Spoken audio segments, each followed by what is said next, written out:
Thank you, Ron, and welcome to this session. As expected, you're a very challenging audience, and you have asked many questions that I think will test our panelists this morning. But nonetheless, I have a great deal of confidence in all three of our panelists. Dr. Treon from Dana-Farber Institute, as you well know. Dr. Gertz from the Mayo Clinic. Mayo College of Medicine, is that right, Maury? And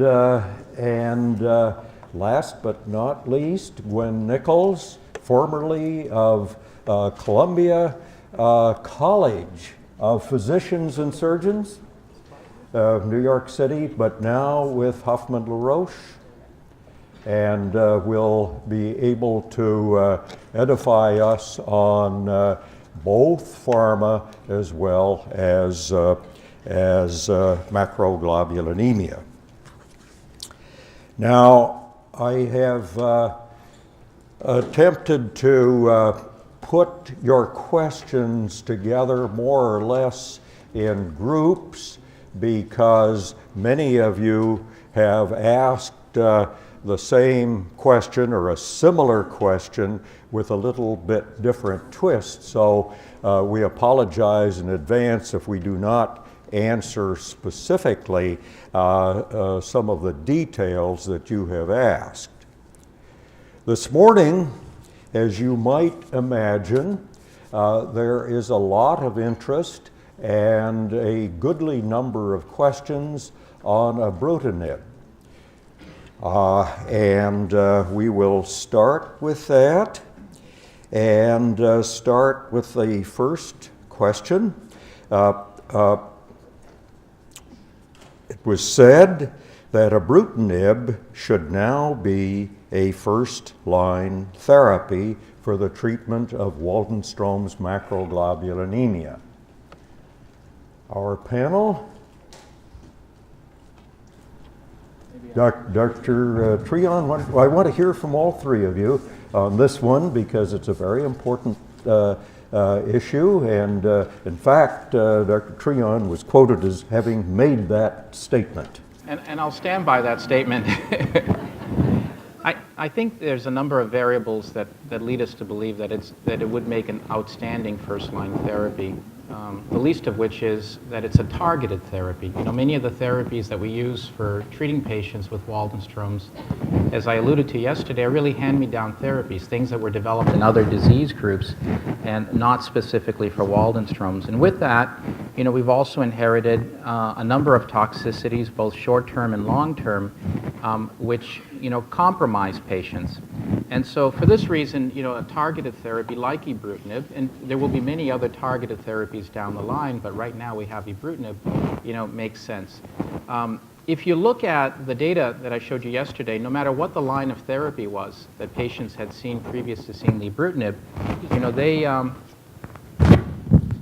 demonstrated a similar level of response, and I think that really speaks to the targeted nature. But the patients that had the most side effects, you know, which included also suppression of their blood counts, were the individuals that had seen a lot of prior therapy. So, I mean, if you were on your fourth line of therapy or more, you were more likely to be in trouble. And again, what you hope to alleviate is the toxicities that come with a lot of the therapies, the non-specific therapies that we use that affect the good cells and bad cells. And by moving drugs like ibrutinib to the front line, I think we can capitalize on targeted therapy and alleviate a lot of the toxicities that go with the existing therapies that we use. I think that the natural way in which new agents are evaluated in any disease is for first to test them in patients who've had multiple other prior therapies and have failed. And then if it's shown to be active, as ibrutinib has been shown to be active, it becomes logical then to test it in the context of a clinical trial in newly diagnosed patients as first-line therapy.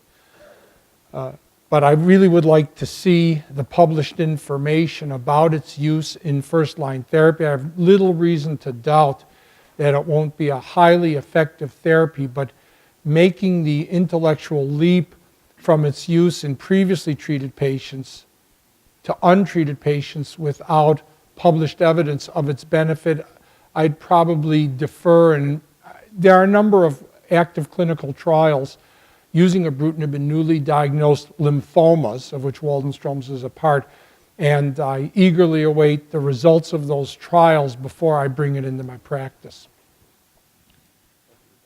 I think that the other part that we haven't talked about is whether monotherapy with ibrutinib is the ideal way to give the drug. And I think with targeted therapies, many of us are assuming that cancer cells are smart and they will figure out a bypass pathway fairly rapidly. And that we need to not only talk about a target, but talk about what the potential bypass is for that target. And should we be giving it in combination or in sequence so that we don't just set up for you need the next therapy and you need the next therapy. So we're all very excited about ibrutinib exactly for the reasons that Dr. Treon said, that that it is targeted, that the side effect profile is quite different than more traditional chemotherapies. But I think, as Maury has said, we need to think about how to test it properly, and I think part of that is testing whether it needs to be in combination. And it raises the question, again, if you're not participating in a trial we're never going to have answers to, how long should you be on ibrutinib? Is that something that you're going to take a year, 2 years, indefinitely? And again, is it ibrutinib alone? Is it ibrutinib with rituximab? Is it ibrutinib, rituximab, bendamustine? All those are questions that we will never answer if just everyone just in the community just starts prescribing it. We'll be here 10 years from now asking the same questions. Yeah, but we'll be here 10 years from now. Our next related question here is from a very perceptive patient who asks, did patients drop out of the initial ibrutinib study? And if so, what side effects did they have? Why did they drop out? Yeah, I think that's a great question. Some of that data we presented at the American Society of Hematology, and of course, as time goes on, there's going to be other attrition to the trial. But at the time that we presented the data at the American Society of Hematology, roughly 90% of the patients remained on study. There was one patient who was MYD88 wild type who never responded. This person also had a disease that looked more like an IgM-type myeloma, and the patient's father also had myeloma. So it was a very aggressive variant, and I wasn't surprised that the patient didn't benefit given the amount of therapy that the patient had seen previously. We had one interesting patient who developed myelodysplasia, but this patient had also been previously heavily pretreated with a lot of chemotherapy. And even at the time that their bone marrow was done before coming on the trial, there were the chromosomal findings there suggesting myelodysplasia. And so, this patient actually had a phenomenal response to ibrutinib, but it was the myelodysplasia that caught up. And I have to say, after that, the most common issues that we've seen have been lowering of platelets, usually in patients that have seen a lot of prior therapy. And that has become a reason to lower the dose and then take patients off. But we're still talking about a minority of the patients that ended up on trial that had to come off because of toxicities. There have been a few people now since the presentation at ASH who have progressed. And in one case, interestingly, when the patient progressed on ibrutinib, the patient re-responded when we put them on ibrutinib plus Velcade, getting back to the point that Dr. Nichols was making, that it may be even possible to, by combining drugs, to actually make traction even in patients that have progressed on ibrutinib alone. Thank you. Can ibrutinib be given with food, Dr. Treon? It is recommended, because of the nature of the pill, that the patients take the 3 pills, which is the starting dose, with water. to avoid fatty foods in the morning when they're taking it. Ideally, it's best done in the morning, and for at least 30 to 60 minutes not eat after taking the ibrutinib pills. There's also a number of things that patients should avoid. Grapefruit juice, grapefruits, Seville oranges, if you're aficionados of Seville oranges. I don't know where you could get Seville oranges, but you're supposed to avoid those. And green tea. I mean, things that you might take for granted as being even good for us can compete sometimes with many of these medicinals. Very good, thank you. And the final, at least at the moment, question concerning ibrutinib: how do I get it? Well, I'll tell you, and I want to thank Ranjana Advani at Stanford as well as Ken Anderson at our institution, because we had a NCCN guidelines meeting last December, and looking at the cumulative evidence with ibrutinib, both from the Ranjana Advani study that was published in JCO that included Waldenstrom's patients, as well as the phase 2 study that we presented at ASH. The NCCN Guidelines Committee voted to put it on the guidelines for relapsed refractory disease, which is where the data, has been accrued so far. That enables Medicare, individuals on Medicare as well as many commercial insurers. I can't say that it's for every state because there's so much regulation that dictates how these things are adopted, but that allowed really the access to the drug. It is an FDA-approved drug in other indications, but it did allow access for patients to be able to commercially obtain the drug. Would you please explain the kappa and lambda light chains, and perhaps you could say a bit about the free light chain assay, Dr. Gertz? The IgM protein circulates in the blood connected to a light chain, and that can be kappa, which would be about 3/4, 80% of Waldenstrom's patients, and lambda would be about 20 to 25% of Waldenstrom's patients.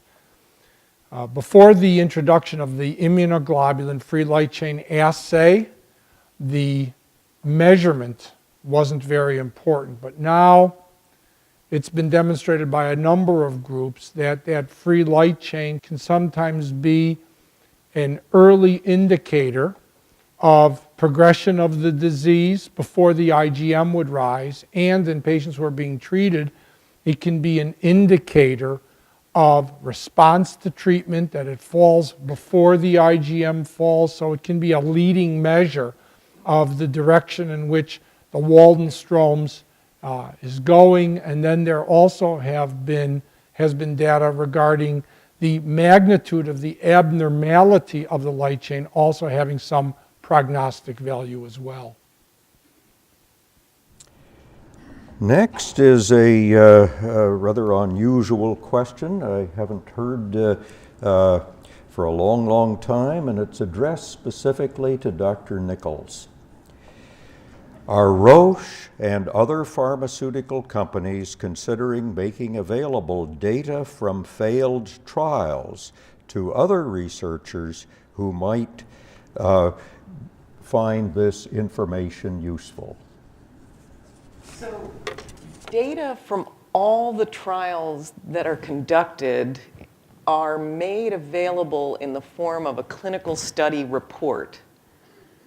The tricky part is that you have to know that the study was done, because it won't get published oftentimes in a journal, not so much because the pharmaceutical company doesn't want to publish it, because we have investigators like Dr. Treon or Dr. Gertz on the study, and they'd like to have it published so that it can get out there, but the journal editors are not very interested in negative studies when there are so many interesting positive things to publish. So it usually gets published in the form of a study report that is available via the FDA website, but it's it's 2 or 3 steps to find it, as opposed to having it in the popular press where your doc can read it when they read their journal, each month. And I think that is a real disservice, because oftentimes investigators don't know that we've already done that and it's already been done and it didn't work. So it takes more investigation work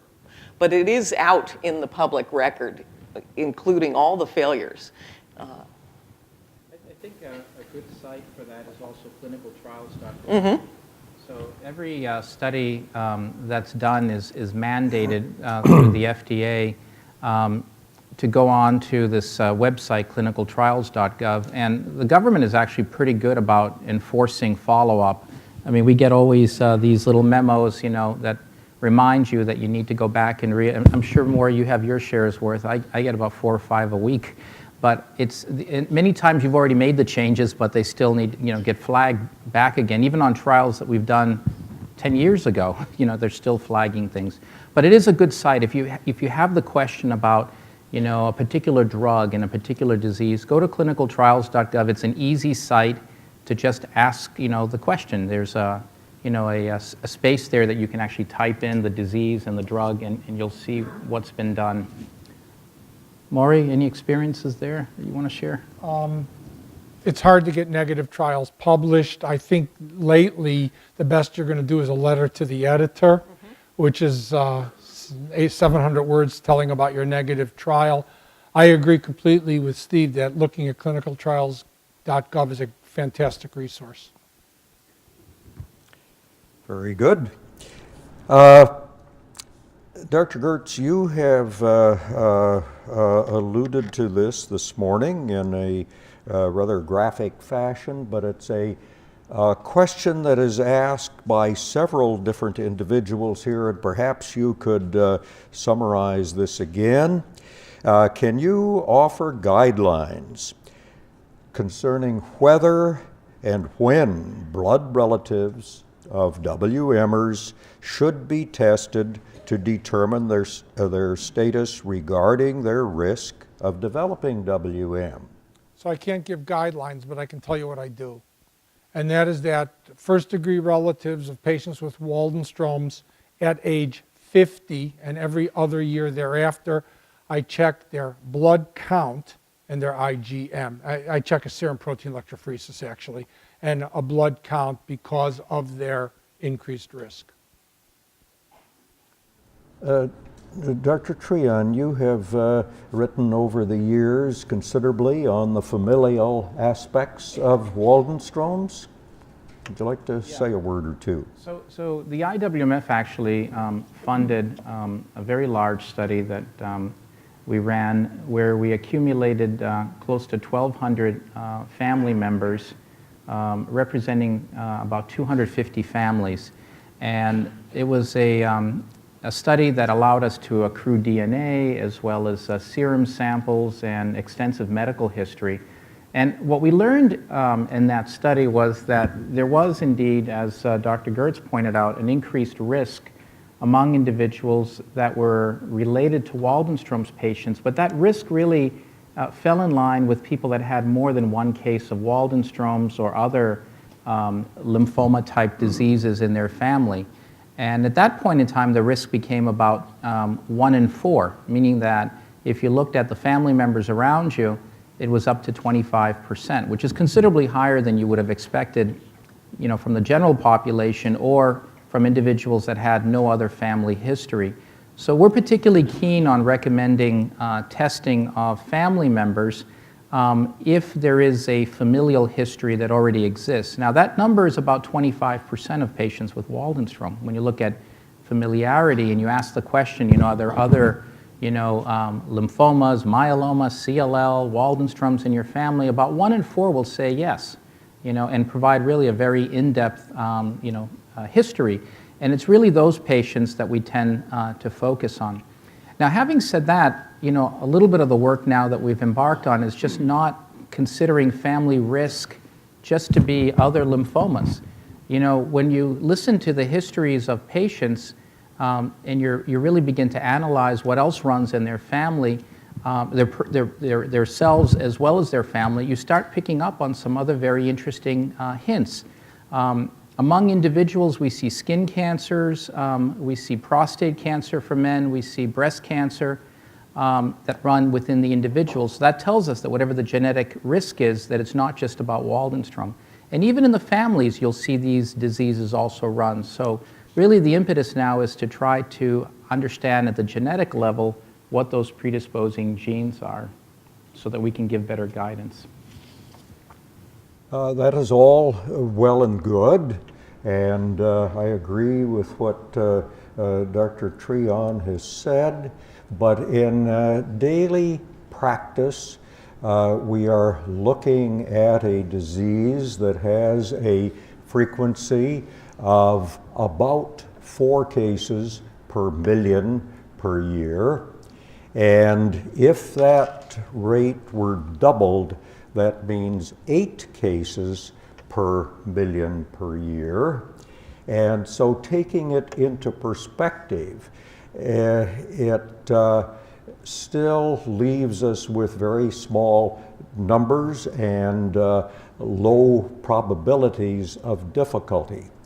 One other aspect of this, and I've been asked in many, many instances by patients with Waldenstrom's or multiple myeloma if they should test their children. And I look at them and say, not unless we are engaged in a prospective epidemiologic study, because your children are very likely in the 40, 45 year age group. And at that level, only 2 or 3% of patients with MGUS will be in that age group. So it makes it very unlikely. If that child of yours does have an MGUS, it will be very likely to be small. It will greatly worry that individual. It will, I think, and we have been negligent about this, looking at the quality of life of that individual. And we really don't know how often patients like that need to be tested. In fact, we've been looking at the risk of progression of MGUS for a number of years, hoping to identify those patients with MGUS or smoldering myeloma or smoldering Waldenstrom's macroglobulinemia who have an 80% risk or greater of progressing over the next 2 years. Those are patients who are obviously vulnerable and should be looked at in a prospective fashion. We're not able yet to identify 80% of those individuals. And finally, if I were to have Waldenstrom's macroglobulinemia and I recommended evaluation of my children, and if a MGUS was found, I would feel guilty about that and be concerned that I had, quote, transmitted something to my child. So I think that instead of blindly saying, yes, yes, yes, I should check all of my family members, it might be better in the long run to hold back and, unless you're a part of an epidemiologic study, to maybe not get too involved. I think this is something that you need to address, think about, and look at from an individual standpoint. Because I think that that's very sage advice. But the individual has to be looked at based on how much they already know about Waldenstrom's and whether or not you think, because you know your family members best, whether they can live with the uncertainty. And I think the best thing you can tell your children is to get good health screening in general. Because if they have an IgM that means something and is not just a blood test result, it will start to show anemia or abnormalities that you'll find on a general health screening. And that's when you need to know about it, not 10 or 15 years ahead of time as a result of a blood test. So especially with what Steve has told you about other types of tumors that may run in families, it's much more important to get general cancer screening. And within that, if your IgM means something, it'll show up over the course of good health screening. So I think, despite what we might think today, are we on? There will be a revolution here that I think all of us have to be, prepared for, a genomic revolution. And as the cost of whole genome sequencing continues to drop, it's right now about $3,000 per patient. When we had done our whole genome, studies, it was $30,000 per patient. So this just goes to show you in a small period of time how much it's come down. And there are predictions that in the next 5 years it'll be under $1,000, and that includes also all the informatics support. So what that means is any one of us, can go ahead and have our, genome screened. And it won't just be predisposing genes to Waldenstrom. We're going to see a lot of different predispositions identified. And then comes the crisis. Everybody will want to be worked up, for, this predisposition or that predisposition. And you think now that we already have a healthcare system, that's already, fragile, put that burden of cost on there as well. Now, you might think this is taking it a little too far, but I walked in one day on one of my colleagues who had just gotten their whole genome sequencing back. And it showed that they had a predisposing gene that predicted a 70% chance of having thyroid cancer. And she had that report in her hand, and she had already made, her appointment to get a thyroid, ultrasound. So, and this is now professionals reacting to their, genomic data. And so I think we need to be prepared as we see this, ability now to gauge into our futures by looking at our genomes and understanding the relative predisposition. It's not absolute in most cases, but relative, how we're going to integrate that data. And I think the advice that you're hearing here is until we have an outlet of how we can best manage that data, the type of screening, that's recommended today is reasonable. Get your colonoscopies, get your prostate exams, get your mammograms, get your skin exams. We see a lot of skin cancer in the Waldenstrom's population. Those, and avoid the sun. But those are the things that we, the good health practices that we need to put into place today. Thank you. There are several questions here relating to transplantation for Waldenstrom's macroglobulinemia. I do not understand autologous transplantation.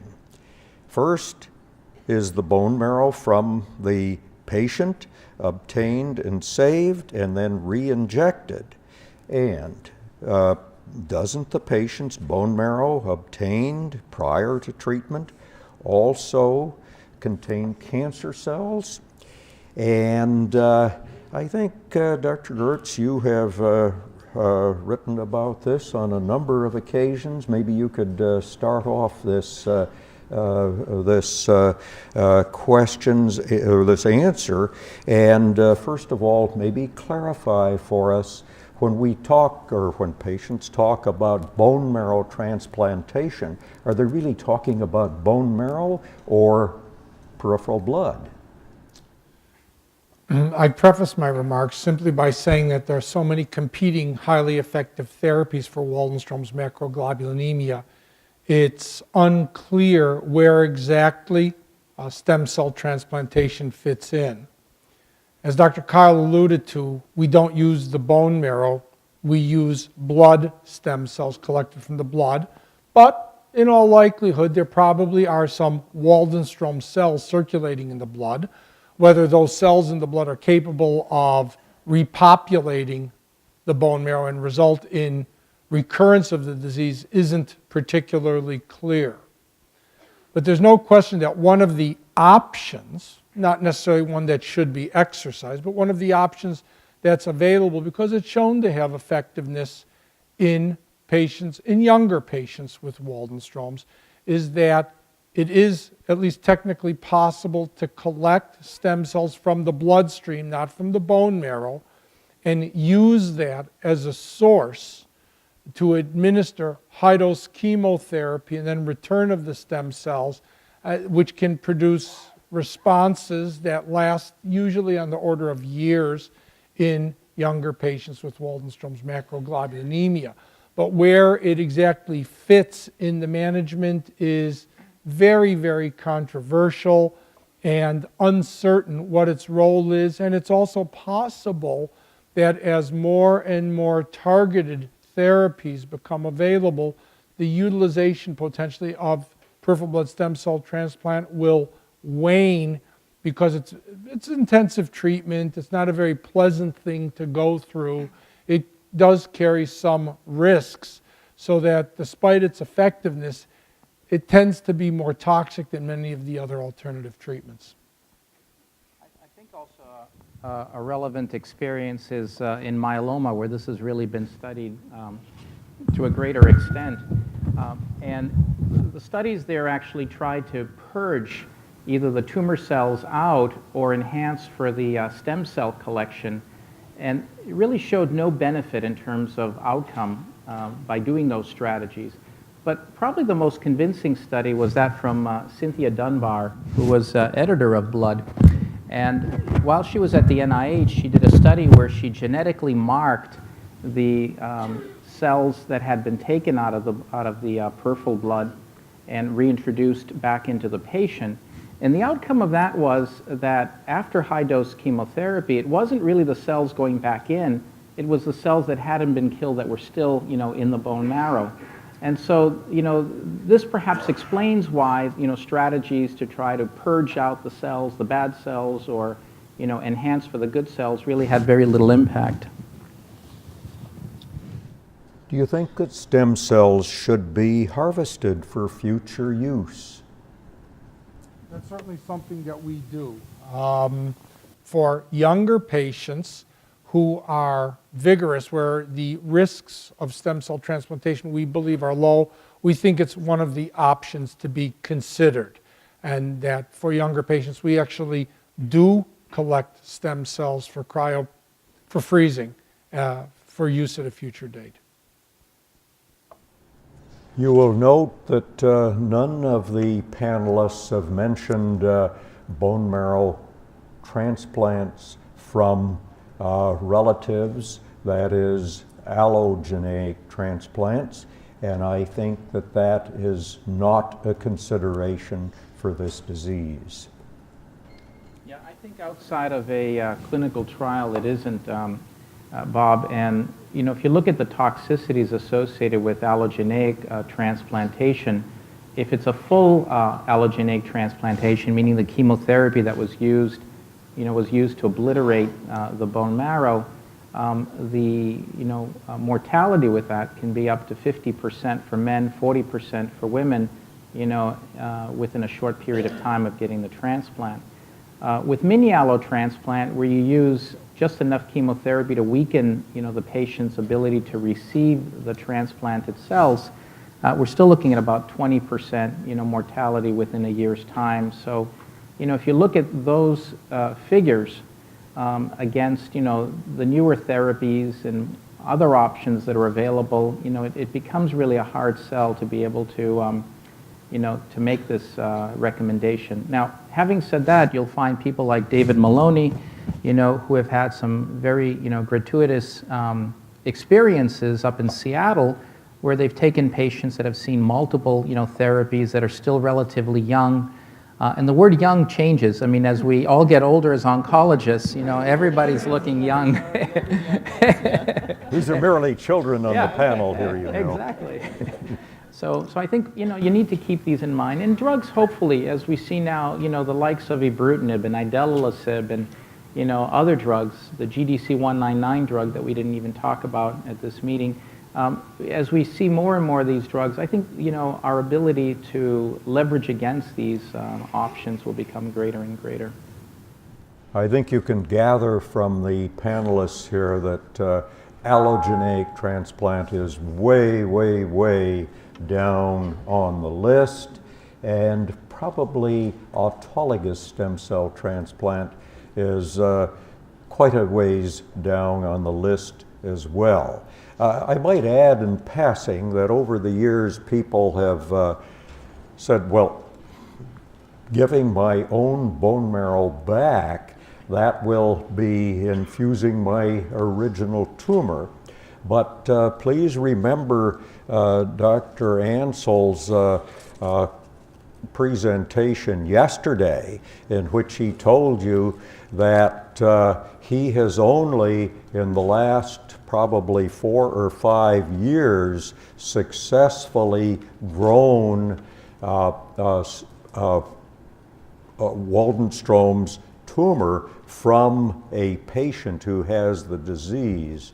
So it's a very difficult thing, and the autologous transplant, the risk of reinstituting your Waldenstrom's is extremely low. So you really don't have to worry about that aspect. Question here, a bit different, regarding the issue of hepcidin, reducing iron absorption from the gastrointestinal tract. How would you recommend the use of iron infusions in this situation? I think this is a great question for us to address. So for those of you who may not know about hepcidin, this is a protein that can be made by the Waldenstrom cells, but it can also be induced by the liver as well as other cells in response to proteins that are made by Waldenstrom's cells as well. So interleukin-6 in particular is one of the things that Waldenstrom cells can induce, and this creates this protein hepcidin. And so a study that was published from our group showed very high levels of hepcidin in people with Waldenstrom's. Even when we compared the levels to patients with other types of lymphomas, the Waldenstrom's patients were really standouts, and at least part of what we think is it's the cells themselves making it and the environment that they're creating. So what hepcidin does is does two things. One, it blocks the ability of the gut to absorb iron. It shuts down this elevator that's called ferroportin that actually transports iron, through the gut wall. The other thing that it does is it causes macrophages. These are cells that are like scavenger cells that exist, throughout our body, to gobble up all the iron and hoard it like squirrels hoard nuts, And so when you do a bone marrow stain, which is often done to see if iron is there, you may get the false illusion that iron is present. But if you look closely, it's really hoarded up in these macrophages that are holding on to it and not allowing the red blood cells to take it on. And so one of the strategies that we embarked on was to try to give patients intravenous iron. We published those results last year. And in fact, the majority of patients who got intravenous iron, even if they were on chemotherapy and not really showing benefit, could respond to the intravenous iron.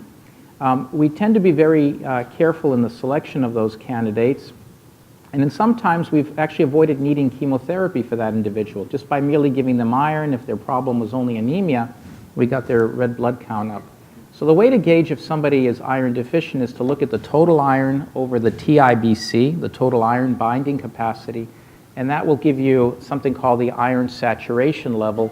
And if it's 12% or less, we recommend that the patient be considered for intravenous infusion with iron. I hope that.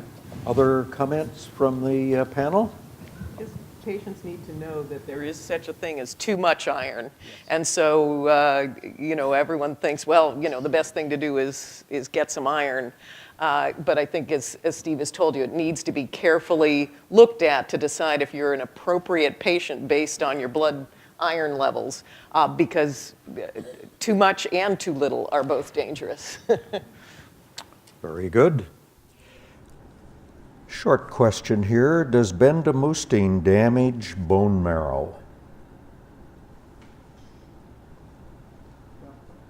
Our panelists are all nodding. One of you give a verbal answer.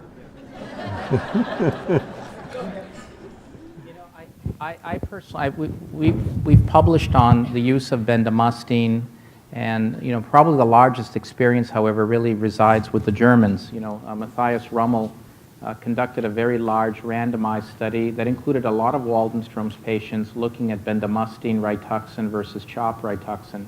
Now, if you look at the Rummel data, there was really very little myelodysplasia that was seen in that study, and also myelodysplasia, differences between bendamustine and those patients that got, CHOP. But we've had a number of patients, and we've published on this, where after bendamustine we've seen myelodysplasia. We've also seen acute leukemia, even in patients that had never been treated before, that got bendamustine as their first line of therapy. I've had 2 cases of my own. And so, it raises the worry level a little bit.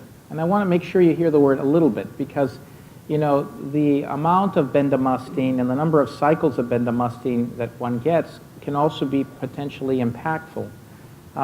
And even though the FDA label says that you can get up to 120 milligrams, per meter square of bendamustine, we actually use less. We use 90. And even though the label says you can go up to 6 cycles, we tend to use less. We can go up, we usually go up to 4 cycles. And that usually is more than enough for most patients. So at least one of the ways to get around and mitigate some of that risk for us has been to, use more conservative dosing and the number of cycles.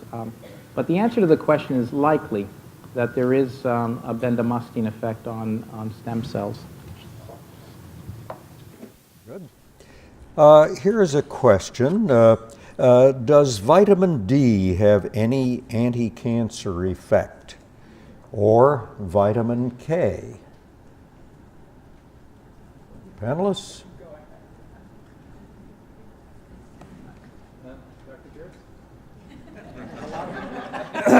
Left with you. To my knowledge, vitamin K, no. Vitamin D is very, very controversial in terms of anti-cancer benefits. In terms of hematologic malignancies like Waldenstrom's, right, I think that would be a no. But I think for other types of cancer, it could involve a very heated argument among, there's really vehement disagreement about whether or not vitamin D plays an anti-cancer role, and I honestly have to say that it's uncertain at this point in time. There are strong proponents of vitamin D supplementation in the general population, and there are those who consider it an unproven intervention. We know from our studies at Mayo that, at least in Minnesota, half the patients that we see with multiple myeloma have lower than normal vitamin D levels. And so we know that deficiency of vitamin D is prevalent. Whether that would replacement would reduce the cancer risk it would be a big intellectual jump. I don't know. And that has nothing to do with the lack of sunshine? It has nothing to do with the lack of sunshine. When they screened outdoor runners in California, the frequency of deficiency was exactly the same. I think the other thing to mention is that nature intended vitamins to go in the form of food, not as giant supplements. And so the best way that vitamins get absorbed in your body is not as a single vitamin, but rather in healthy food. And so if you can tailor your diet to obtain that, it's probably the best way your body will take it in, because you're then taking the cofactors that help it get absorbed into the body and utilized properly. Dr. Gertz, is there too much sunscreen used in Southern California? There isn't too much sunscreen used anywhere. All right. Let's see if you can handle this one. Can alpha-1 antitrypsin deficiency be related to Waldenstrom's? I've never been asked that question. Panelists? I mean, they're have been studies that have looked at the impact of alpha-1 antitrypsin in COPD disorders, but not that I know of in Waldenstrom's. All right, let's test the panel on this one. I get a massage once a month. Both my oncologist and primary physician do not like the idea and cautioned me not to have deep tissue massage. I don't know why and would like your opinion concerning deep tissue massage. I thought you were going to throw an easy one at us here, Bob. You know, a lot of the concern, we get this question a lot actually, because the thinking is that Waldenstrom's patients are like myeloma patients, meaning that, you know, they have weakened bones or they have, you know, lytic lesions in their bones that could put them at risk for fractures. And that's really where the thinking, you know, comes from. But by and large, Waldenstrom's is not a disease that actually has a impact on the bones. And, you know, from my perspective, we tend to green light, you know, those efforts. We have to be cautious what's meant by deep tissue here, and you know how big those stones are that they're going to put on the patient. But I think by and large, you know, being able to engage in massage, you know, it should be fine for most patients. Unless your platelets are really low. Yeah, of course, you know, there Good are point. That's the only reason there not are little to. footnotes here for sure, but I think, you know, for the vast majority of patients, it shouldn't be a problem. Very good. Here's a question. What about shingles vaccine for caregivers? This has been something that has come up not only at the Waldenstrom patient gatherings, but also in multiple myeloma as well. And 2 or 3 years ago, I consulted one of my colleagues, Dr. Greg Poland, who is an international authority on vaccines. And I asked him about this because there are comments periodically about shedding of the virus and so forth, and a person with particularly multiple myeloma and less so with Waldenstrom's might well get a herpes zoster, that is a shingles infection therefrom. And Dr. Poland told me that the shedding aspect is minuscule and that the risk to the patient, in the case of a caregiver receiving the shingles vaccine, is very, very low, and he does not advise against the caregiver receiving the shingles vaccine. Any comments? This actually comes, I would have been surprised if we didn't have this question at this forum, but the CDC actually has reported a number of cases where there has been transmission of the, you know, through the zoster vaccine to a spouse. And for this reason, at least and those were immunocompromised individuals. And so for this reason, you know, there has to be some caution, you know, sounded.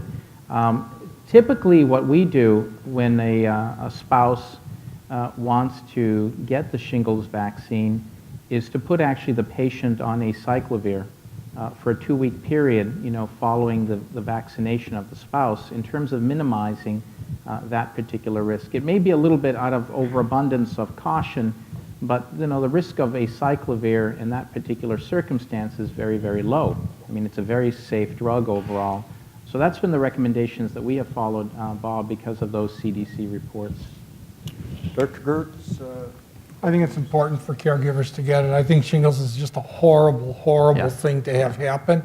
I'm certainly more afraid of shingles than I am polio, diphtheria, tetanus, and a lot of other things that we vaccinate against. So I think that for caregivers, they should follow the standard guideline, and that when you turn 60, you get the vaccine. What about acyclovir, Maury? I don't know. I hadn't given it much thought, actually. It certainly, I can see the logic of it. It's really a low toxicity treatment.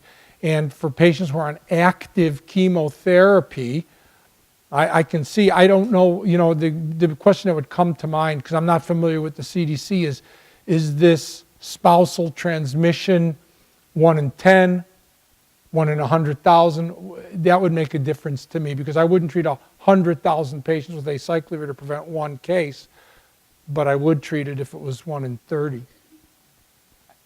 Shingles vaccine is a, partially killed vaccine, meaning that it still has the ability to replicate, and that Merck is working on a fully killed viral vaccine. They've tested it in cancer patients, and those trials, as far as I know, have completed enrollment, and now, and now the follow-up is what's due. And I think once that becomes available, it should, if the results, of course, are positive, I think it'll alleviate a lot of our fears and concerns.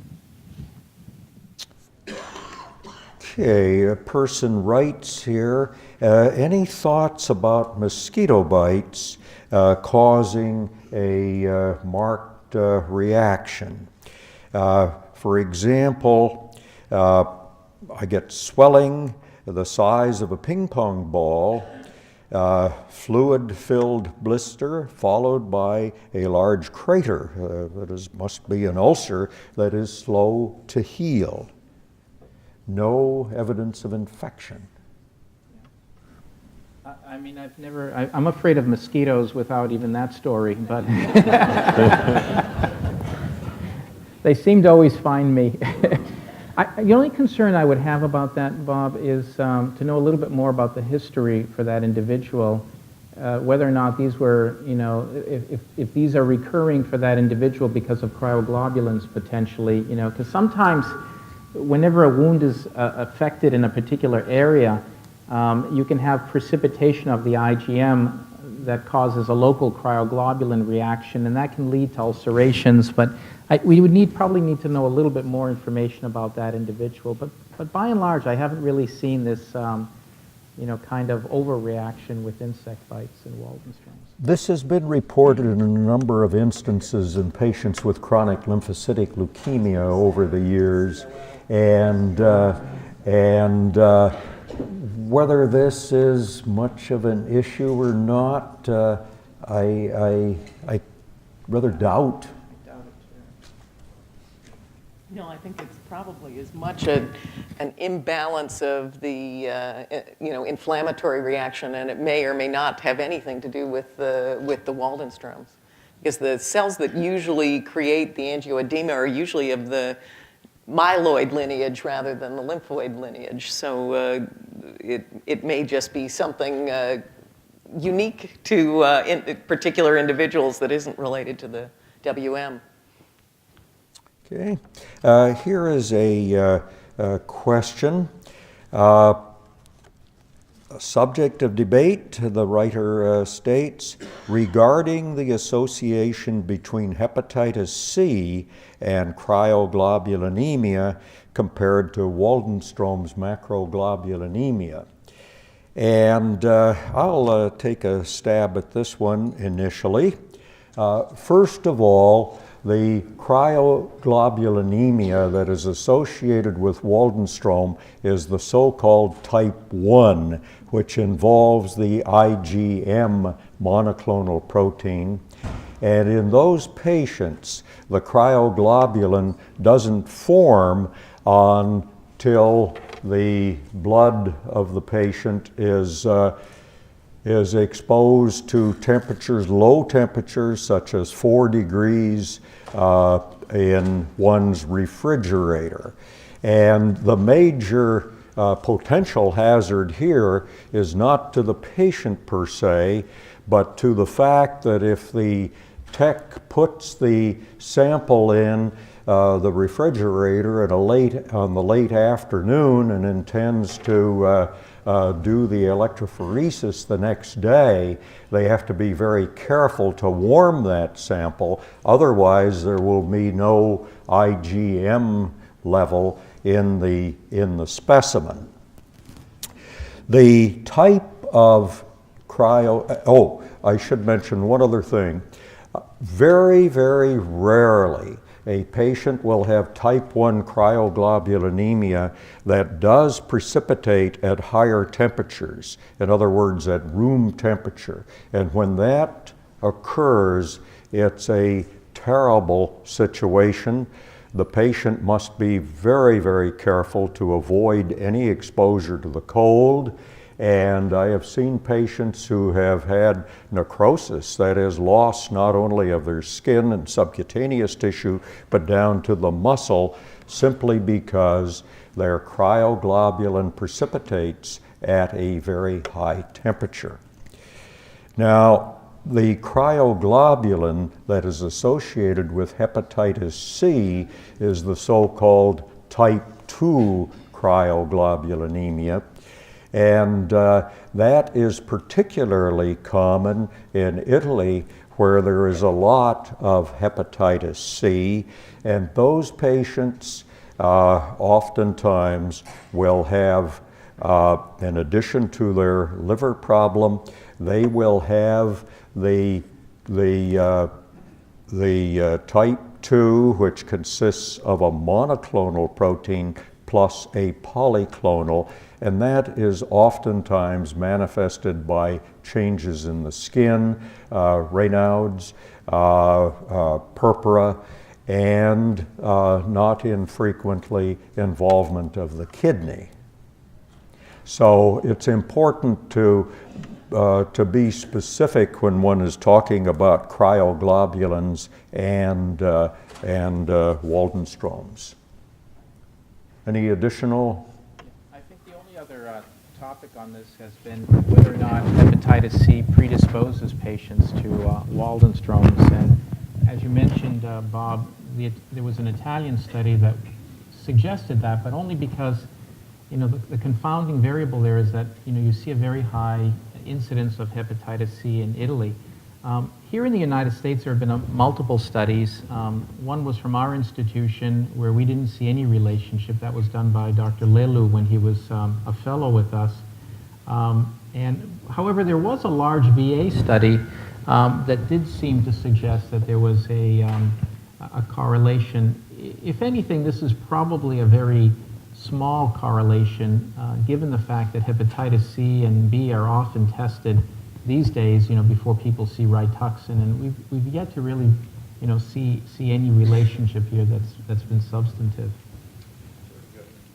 Now we're about to test our panelists,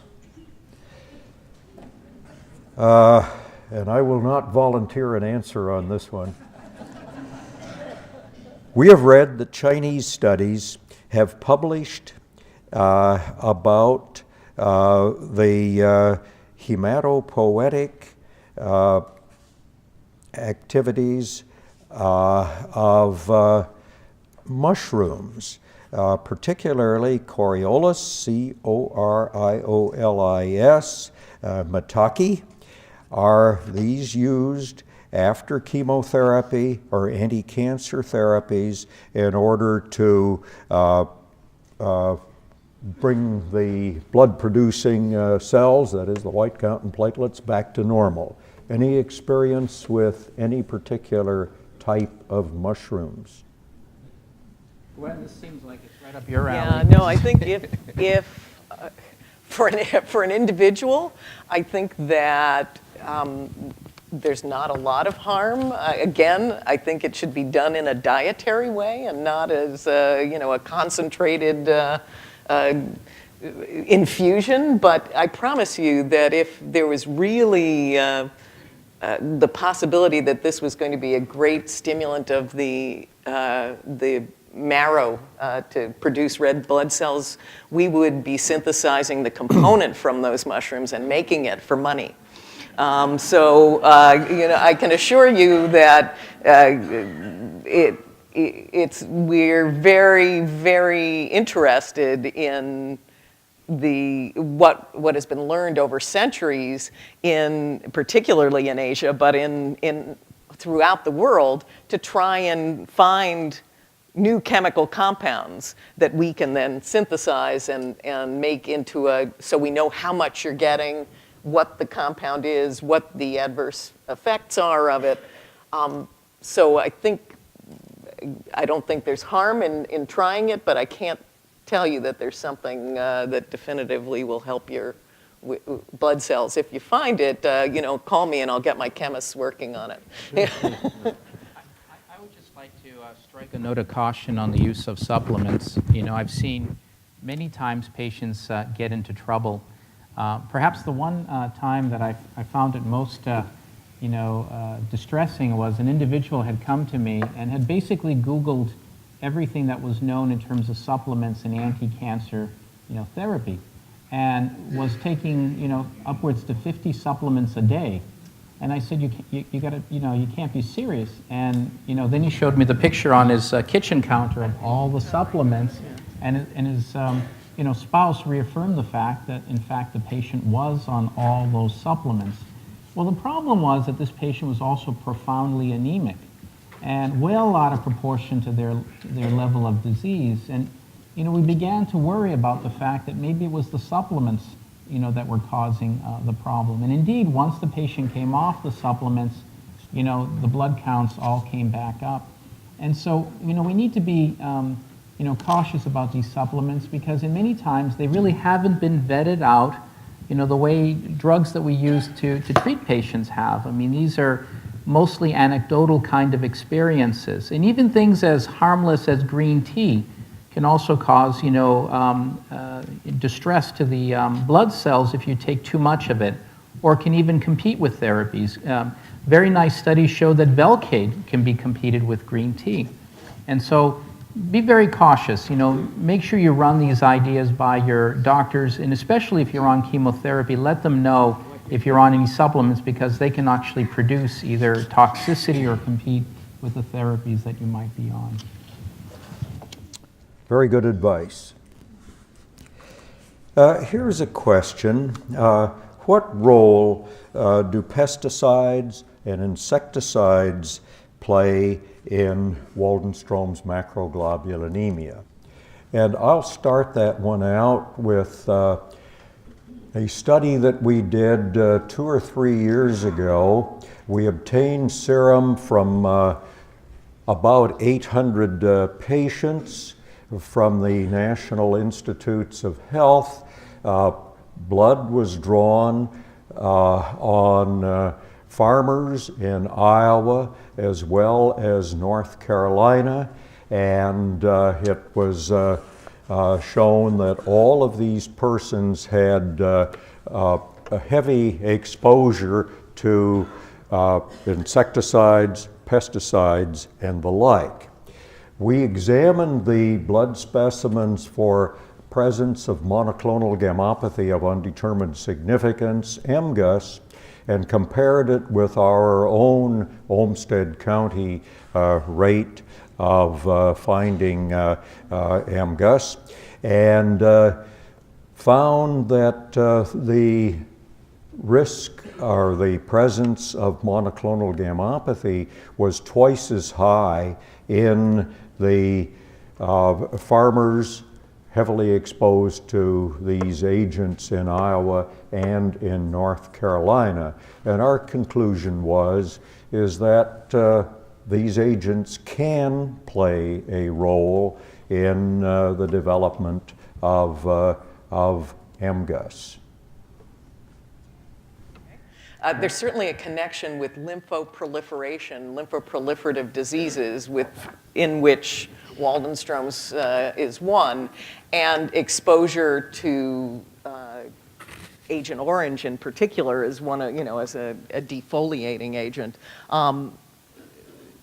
So I think the logical connection and what Dr. Kyle has told you, I think that there is certainly some increased risk. That's not to say that our currently available pesticides are not dramatically safer, but nonetheless, I think the risk is there. Any other thoughts? I mean, if we look at all the potential causations for Waldenstrom's, genetics is going to be right at the top. And we can see this from our familial studies. We can see it from the ethnicity. One very large study, 20% of patients identified themselves as Ashkenazi Jews. There probably are very strong genetic components to this. And, the environmental impacts are probably genuine as well, but maybe play a lesser role in the absence of, the genetic predisposition. In addition to the study that you just quoted, Bob, I know that both Ola Landgren as well as Sigdur Christensen have looked at this along with multiple other components. They also saw that various autoimmune diseases, Sjogren's in particular, predating 5 years or earlier, to the Waldenströms, was heavily associated with predisposition to Waldenströms. So there are a number of factors that actually can be leveraged, in terms of genetic predisposition or autoimmune predisposition on top of environmental factors. Okay, well, I think it's wise to avoid things as much as one can, but still not impede your daily activities or your interests. We still need master gardeners around to work and to feed us. Here's another question. We have read that studies have been done to lower WM risk with cholesterol-lowering agents at Dana-Farber, and furthermore, we have not been able to find any information concerning the outcome of the trial. Yeah, that's a great question. So it was actually here at the at one of the previous forums where a large study was conducted to see, in fact, if patients with Waldenström had lower, levels of cholesterol, and by that we mean the LDL as well as VLDL components of cholesterol. And that's very typical. You see that in patients with Waldenström. As the disease progresses, you see the cholesterol levels, decline further. As you put patients into remission, you see the cholesterol levels go up. So that was really the impetus for doing that particular study. And Chris Patterson actually oversaw that at our institution. And as part of the history taking, he wanted to see whether or not patients were on statins and if that was also a reason why there was a change in the cholesterol levels. And surprisingly, in that study, we saw that the patients that had the lowest IgM levels were patients that were on statins. And this ended up being the impetus for Xavier Lelou in our lab to look at statins. And he was able to demonstrate anti-cancer effects, anti-Waldenström effects of common statin drugs that we use.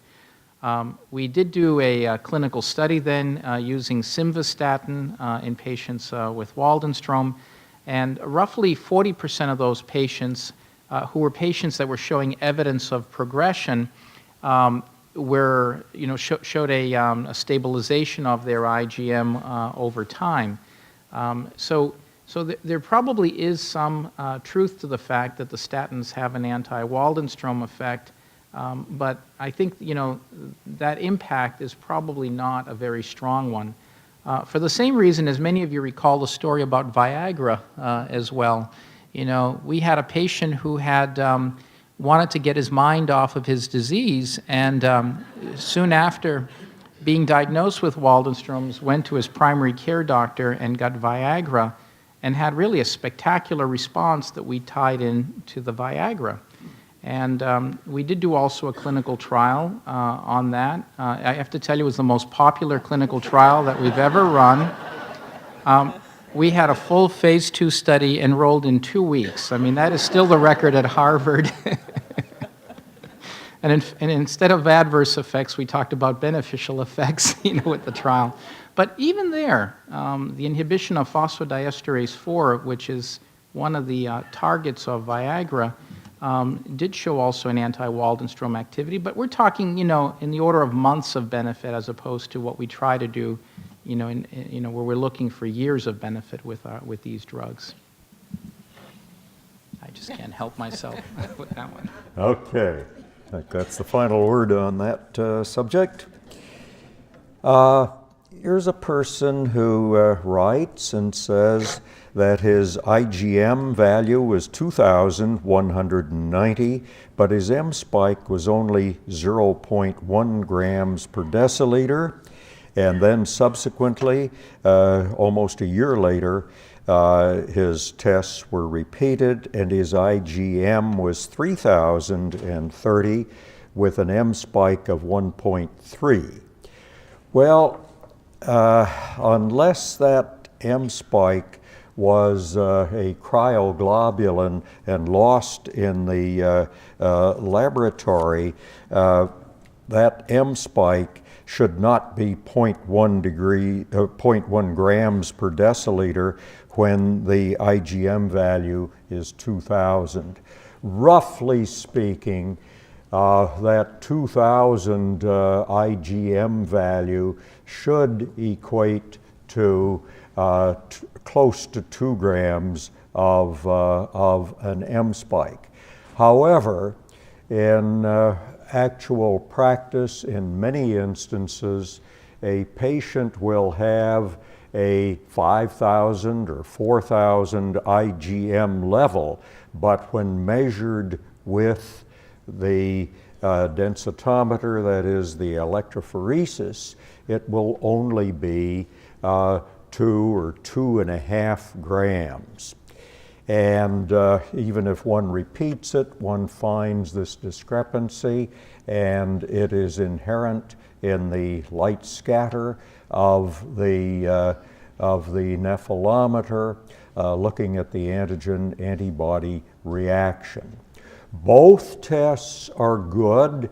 In our hands, there is a laboratory biological variation of about 8 to 10%, which is quite good, and that is for both determinations. So the bottom line is that if you measure your IgM value by electrophoresis, continue to do it and do not compare it directly with a quantitative IgM value. I think there is merit in using both tests because there is some variation, and these very small variations, in fact, anything less than a half gram, 0.5 grams, with the densitometer measurement is of no importance. So do not worry if you see small variations in either the IgM value or in the M spike, and what you're looking for are trends up or down. I think your remarks are right on the money. There was a study that was done at our institution where we looked to see what could better gauge the bone marrow changes. Was it the M spike or was it the total serum IgM? And in fact, they came out the same. But the one caveat is that patients who have the low end of IgM under 1,000 or who have the high end of IgM above 6,000, there's less of a correlation in terms of the changes that are seen in the bone marrow, using either the M spike or the IgM. And so, for those particular patients, it may not be the most optimal test to be able to follow disease burden. And that's why, many times we, in clinical trials particularly, we like having bone marrow biopsies built in so you can see, in fact, if the trends that we're seeing in the IgM or total M spike really are reflective of what's going on in the bone marrow. And you'd be surprised, a lot of these newer drugs that we use, whether it's RAD1, ibrutinib, we've seen it with Velcade, we saw it in several other experimental drugs as well, that you can have very nice effect on the IgM, but have very little effect on the bone marrow. And that's why clinical trials really, when they're vetting out a drug for the first time, need to be able to build in bone marrows just to see, in fact, if we're helping the patients where it really counts. Yes, and even the bone marrow is subject to variation because your bone marrow extends over a considerable area, and your doctor is taking out just a very small sample of that bone marrow, and so that number may or may not be a valid measure of the amount of disease you have. And I think it's very important to look at the patient, to look at the protein abnormality, and to look at the bone marrow, and also take a look at that hemoglobin. That's one of the most common abnormalities, and obviously one that is going to affect you more than the bone marrow percentage of lymphocytes and plasma cells, or even the size of the M spike within reason. On that point, I agree. It's nice to follow all these parameters and to have a better understanding of where the patient is. But when we actually looked at hemoglobin against bone marrow in 500 newly diagnosed patients, surprisingly, there really wasn't any correlation at all. And that's because the hemoglobin can be affected by more than just bulk of disease in the bone marrow. As we mentioned, hepcidin can do it, hemolysis can do it. Many times the IgM turns on the red blood cells and can affect it. And so the cold agglutinins being representative of that. So there could be a lot of reasons outside of just the bone marrow impaction that can affect hemoglobin. But I agree with your comments, Bob. It's nice to take a holistic approach when you're looking at a patient in terms of gauging whether they're going in the right direction or not, looking at all these parameters. Okay, let's change the tenor here for just a moment. A person writes in that we've appreciated the early attention of the psychological stresses faced by the caregivers. And what are the medical effects of some of these psychological issues as far as the caregivers and the patients are concerned? And the final part of that question is, what would the psychiatrist say? So this leaves a lot of leeway for our panelists here. They want to say a word or two about this issue, which is a very important one. I'm still dealing with the stress of raising 3 teenagers, so I'm not really sure I'm in any good capacity to answer this one.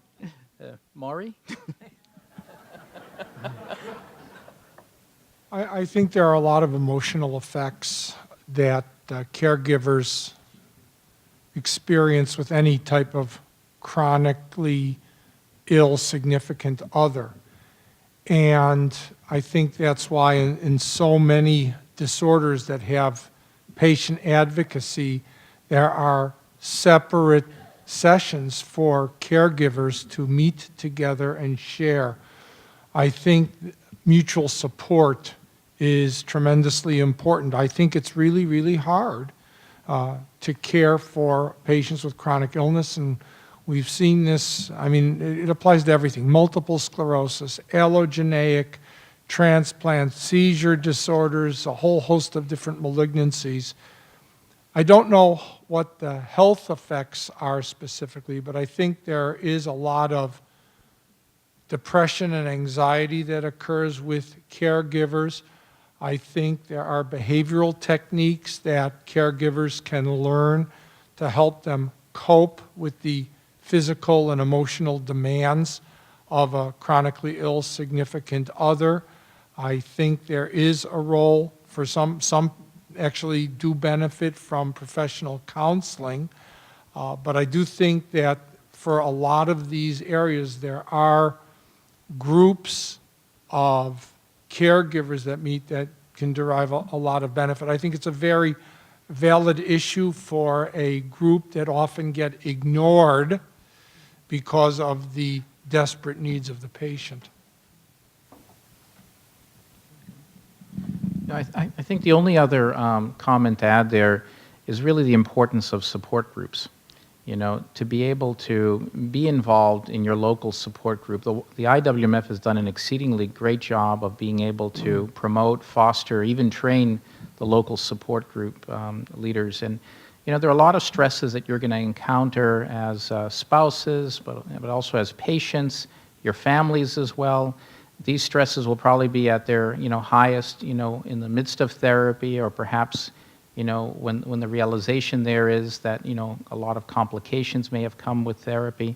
But that's why the support groups are there to help one another. To also give you really the sense that there is light at the end of the tunnel, and that others have been through this, and to be able to learn from those experiences. Very good. Thank you. Here is a question that we don't see very often in the Waldenstrom's community.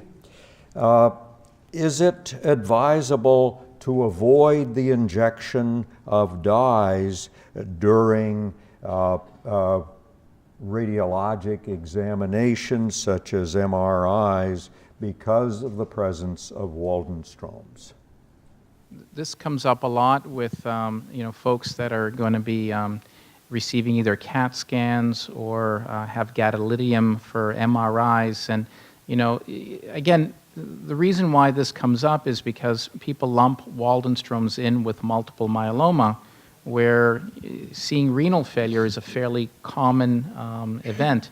And that's not really the case with Waldenstrom's. It's very rare that you see people end up with renal failure. And so for this reason, as long as the patient has good creatinine clearance, we usually green light for them to receive the dye, because it's important. It'll allow us really to better gauge and understand whether or not there is disease outside of the bone marrow. In the absence of that dye, it really lessens the study considerably. Any other comments? That's right.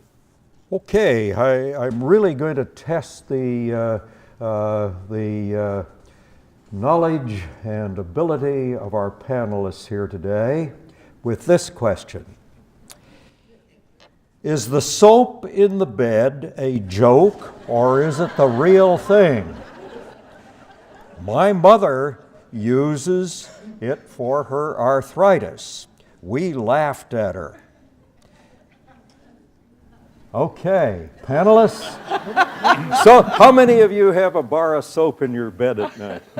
I'm thinking of starting it up, actually.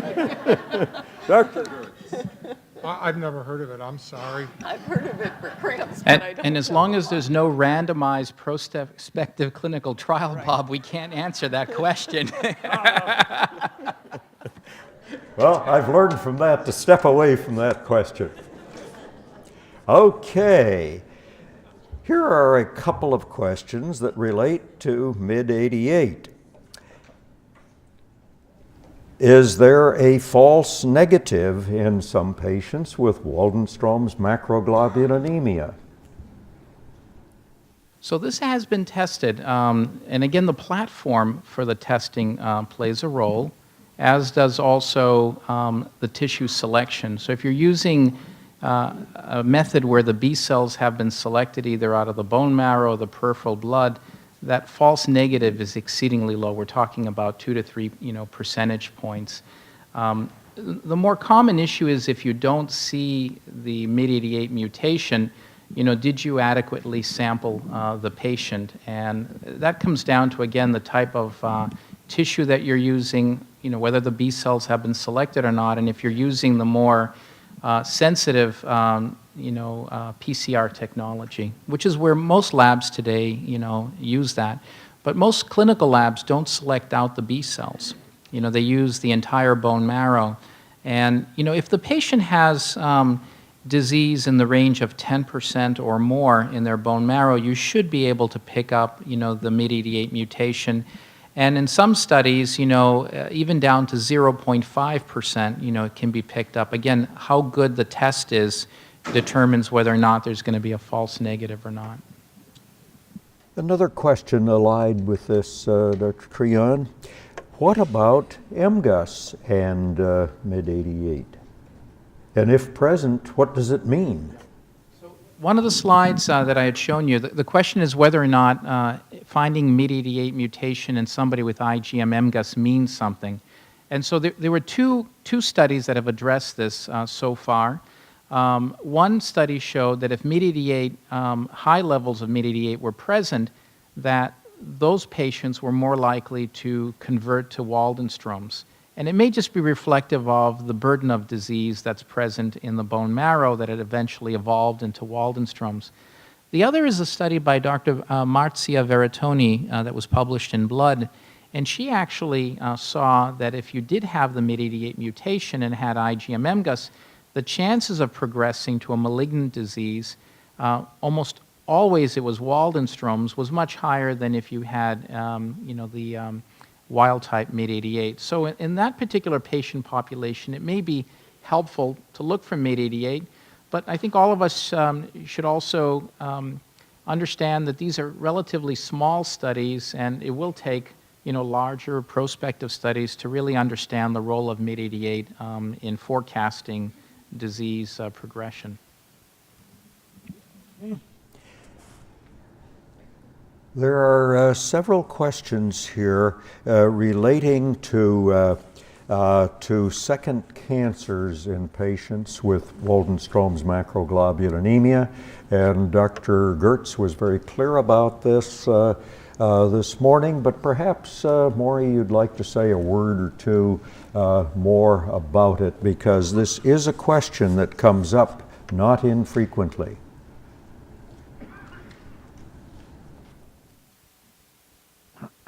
Again, I think the big issue is, do the therapies increase the risk of second malignancies? And I think it's dependent on the specific treatment.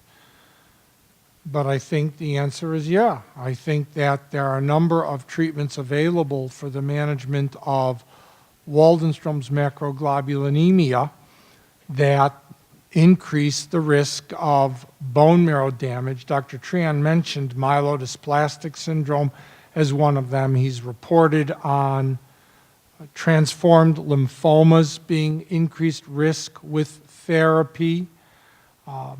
Even with targeted therapies for myeloma and for Waldenstrom's, the drug lenalidomide has been used very successfully for the treatment of both disorders, in fact.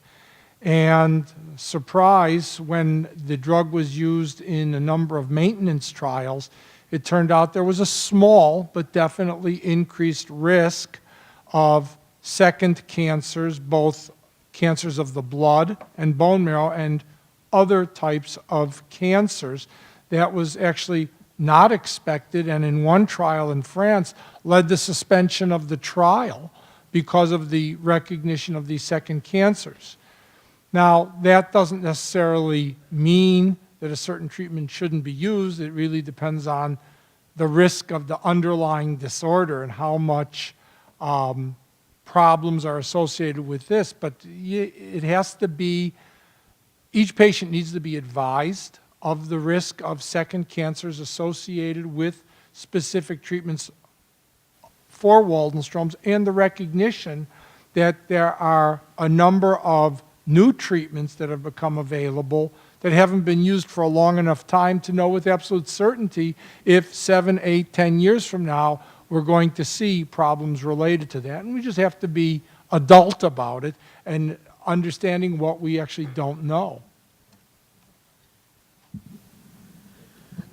I think you heard some interesting information also from Dr. Ansel about the fact that many cancers have abnormal immune surveillance. And if you have abnormal immune surveillance, even in the absence of treatment, you are probably at greater risk of a second malignancy than the general population. So it's a double risk that has to be weighed for each individual in terms of making a decision about risk versus benefit of any given therapy. And I think you showed the chlorambucil slide in terms of the risk of second cancers. Well, that's the drug that's been around the longest. So your point about the ones that haven't been around as long, we just don't know. And the likelihood is that many, many types of treatments slightly increase that risk. Okay, let's just squeeze in 2 quick questions here. Sue is about ready to close us down. First, is sleepiness a part of the fatigue syndrome in Waldenstrom's? I think sleepiness is part of being a hematologist, isn't it? And fatigue, I can barely make it through the day now, so I'm not sure what the control group is. Okay, wise guys. Can Waldenstrom's cause memory loss and cognitive impairment without hyperviscosity? Yeah, I think getting back to the fatigue issue, I mean, when people are fatigued, memory does suffer. And also, you know, it's the chronicity of the fatigue too, where people are giving up on things that they used to do, you know, getting out and exercising and really being engaged in life. And sometimes these things sneak up on us. You know, you see that the patient, you know, has been in that chronic fatigue stage so long that they've forgotten what, you know, feeling well and energized is. And then you see this dramatic, you know, transformation where the patient gets treated, you know, the disease burden goes away, and then all of a sudden they're saying, you know, I feel so good. I can't imagine, you know, how I felt bad all this time. I'd become so acclimated to feeling like this. And so I think it's really important to take into account how fatigue, you know, can impact, you know, one's well-being, and that also involves concentration and memory.